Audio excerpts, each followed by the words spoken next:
So, good evening, YouTube. Thanks very much for all the love on the last video. A couple of little haters on there, but listen, we don't deal with them. You only deal in facts. That's what I do. I only deal in facts. I don't jump on a fake wave of fake positivity. So, if you want to come with BS in my comments section, expect a little bit back or to be ignored. It's as simple as that. So yeah, I only deal in facts. I'm like Rafa Benitez, baby. We only deal in facts. Anyway, let's move on. Stick a thumbs up on the video. Subscribe if you're new. And thanks to nearly 400 new subscribers in the last 10 days. It's just shy of 400. So yeah, we're about 5 away from 400 in 10 days, which is not bad considering there's not been any football on. So yeah, this channel is doing very, very well at the moment. So thank you to all of you that keep coming back and watching. And don't forget, when the Bundesliga returns in, 9 days?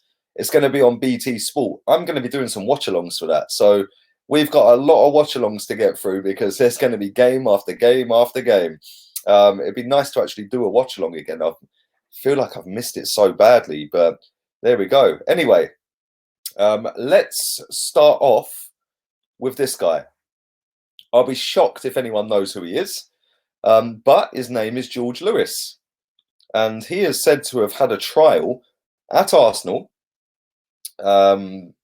before all of this kicked off with the virus.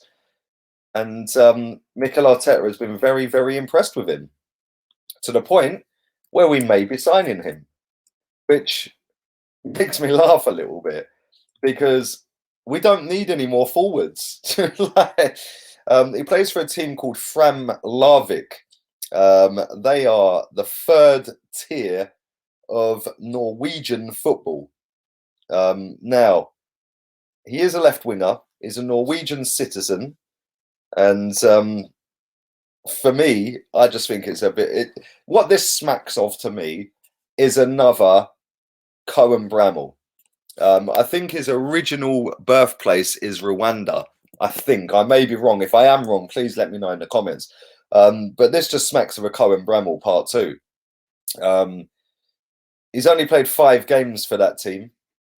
And he hasn't got any goals. He hasn't got any assists. So there's not really much details about this guy over the internet. There's not really a great deal I can tell you about him. All I know is he's 19 years old. And he plays in the 3rd tier of Norwegian football. If any of you can elaborate on that and let me know, then that would be absolutely fantastic because he's apparently had a 2-week trial. He's apparently done pretty well on that trial to the point where Mikel Arteta is going, yep, cool, let's give him a contract. Let's sign him up. Is he likely to get in over Martinelli? No. Is he going to get in over Saka? No. Why are we buying him? Why are we signing him? I don't get it. It makes no sense to me. The only thing I can think of is that if he is Rwandan or his birthplace is Rwandan, then it's because of the Visit Rwanda, which is what this club does time and time and time and time again. They love to do a little deal to boost revenue in said country. They've done it with so many other players over the years. Inamoto, Chu Young Park, Asano, the list goes on. Anyway, less of him. Let's move on to the next guy that I want to speak about, and that is Luka Jovic. I feel like I'm an expert on this guy. The amount of times I've spoken about Luka Jovic is mad. But Luka Jovic has apparently been having FaceTime conversations with Mitrovic and been asking about life in the Premier League. Obviously, they both represent the same country. He's been asking about life in the Premier League. What are Arsenal like? What are this team like? What are that team like? And he is open to come into the Premier League. Whether that's to Newcastle, who have been linked to him. And by the way, Mitrovic, Newcastle and all that, you know what I'm saying? It could be potentially that he's talking about them. Who knows? One thing I do know is that this guy is going to leave Real Madrid this summer. I am pretty confident he'll be leaving. Whether he goes to Newcastle or not remains to be seen. Whether he goes to Arsenal remains to be seen. He's been linked with Chelsea as well. Obviously, Chelsea need a striker.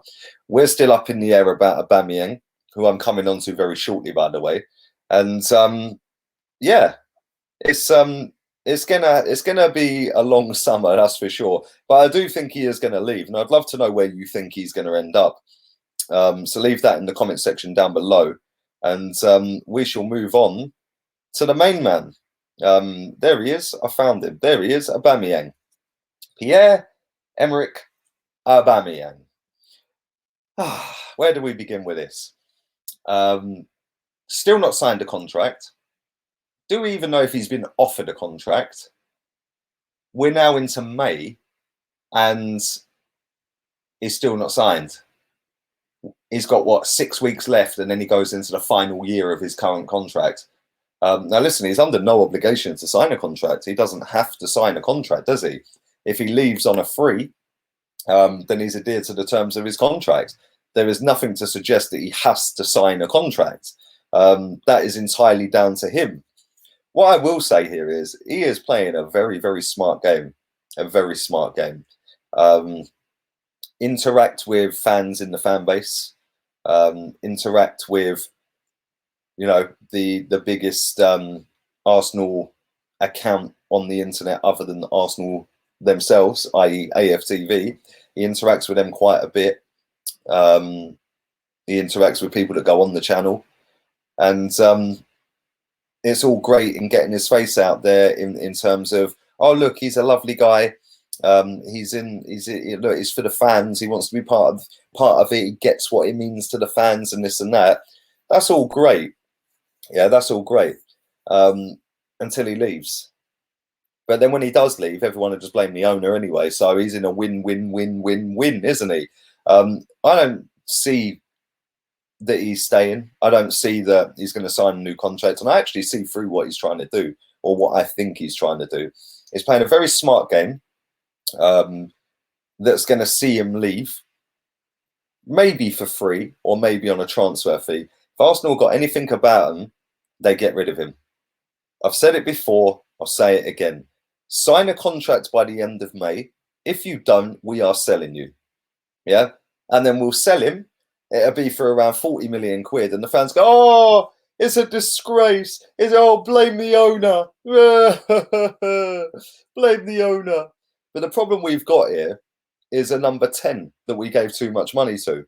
So now if we are negotiating a deal with Aubameyang, he's going to look at it and go, well, hang on a minute. You're paying matey over there 300 odd grand a week.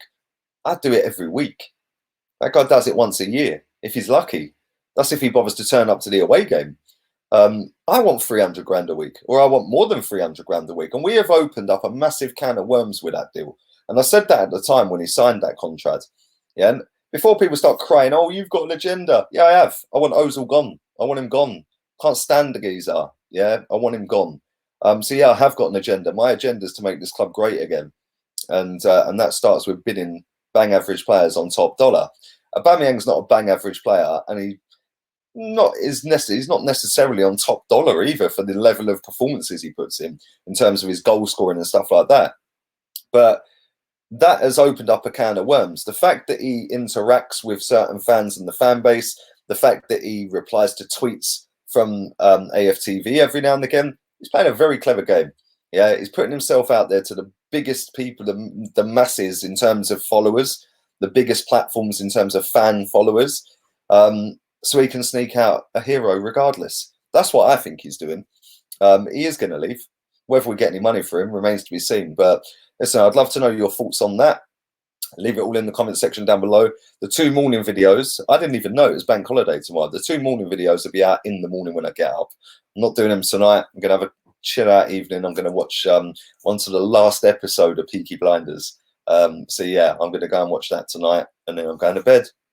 So all have a wicked day. All have a great bank holiday if it is bank holiday where you are. And leave it in the comment section. Let me know your thoughts on George Lewis, on Jovic, and whether Aubameyang is playing the game or not. Leave it all down below.